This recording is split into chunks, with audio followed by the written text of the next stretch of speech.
화천대유로부터 거액을 받았거나 받기로 약속했다는 이른바 50억 클럽 의혹 인사들이 줄줄이 검찰에 소환됐습니다. 검찰이 대장동 세력의 로비 의혹에 수사 초점을 맞추고 있는 건데요. 일부 인사의 경우 재소환 가능성도 나오고 있습니다. 취재기자 연결합니다. 손효정 기자. 네, 사회 일부입니다. 네, 검찰이 어제는 곽상도 전 의원과 권순일 전 대법관을 동시에 소환했는데 자정을 넘겨서까지 조사가 계속됐다고요? 네, 서울중앙지검 전담수사팀은 어제 곽상도 전 의원과 권순일 전 대법관을 불러 늦은 새벽까지 고강도 조사를 벌였습니다. 진술조서 열람 시간까지 포함해 곽 전 의원은 17시간, 권 전 대법관은 12시간가량 조사를 받았는데요. 검찰이 이들을 비공개 소환하면서 곽 전 의원과 권 전 대법관 출석 모습은 외부에 노출되진 않았습니다. 두 사람은 국민의힘 박수영 의원이 지난달 국정감사에서 대장동 세력으로부터 금품을 받거나 받기로 약속한 로비 대상자들이라며 공개한 50억 클럽 명단에 등장했습니다. 곽상도 전 의원은 지난 2015년 대장동 개발 응모를 앞둔 화천대유가 속한 하나은행 컨소시엄이 무산될 위기에 처하자 은행 쪽에 영향력을 행사해 컨소시엄을 유지시켰다는 의혹을 받고 있습니다. 검찰은 화천대유 전 직원인 곽 전 의원 아들이 받은 퇴직금 등 명목의 50억 원이 그 대가라고 보고 50억 원의 성격과 대가성 여부를 집중 추궁한 것으로 전해졌습니다. 어제 오후엔 화천대유 고문으로 재직하며 한 달에 1,500만 원 보수를 받은 권순일 전 대법관이 검찰에 출석했는데요.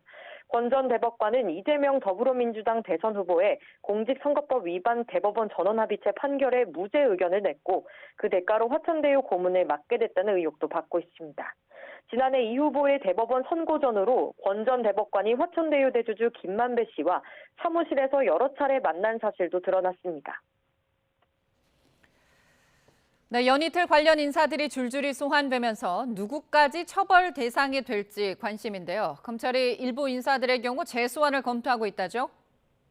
네, 검찰은 그제도 또 다른 50억 클럽 인물인 박영수 전 특별검사와 머니투데이 홍모 회장을 불러 조사했습니다. 특히 박 전 특검은 대장동 개발 과정에서 여러 차례 이름이 거론됐는데요.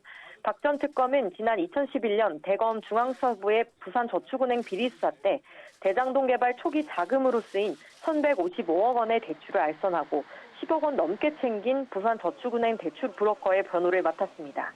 이후 박 전 특검은 화천대유 고문 변호사로 일했고 화천대유 직원이었던 그 딸이 대장동 아파트를 시세보다 싼 값에 특혜 분양받았다는 의혹도 제기됐습니다.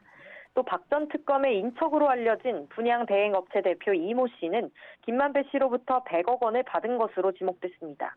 검찰은 또 머니투데이 홍모 회장을 상대로 재작년 김만배 씨와 여러 차례 거액의 금전 거래를 했던 경위와 50억 클럽의 진위 등을 추궁한 것으로 전해졌습니다.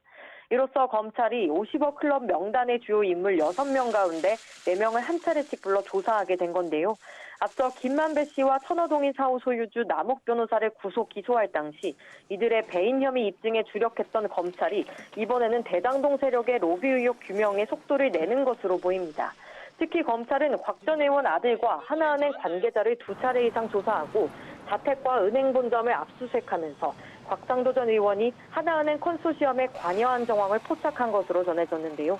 곽 전 의원은 의혹 전반에 여러 차례 이름이 등장하는 박영수 전 특검과 함께 추가 소환될 가능성도 제기됩니다.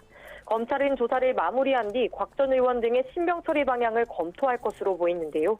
그 이후 검찰 수사가 성남시나 성남시 의회를 상대로 한 대장동 세력의 로비 의혹으로 확대될 것으로 관측됩니다. 지금까지 사회 일부에서 전해드렸습니다.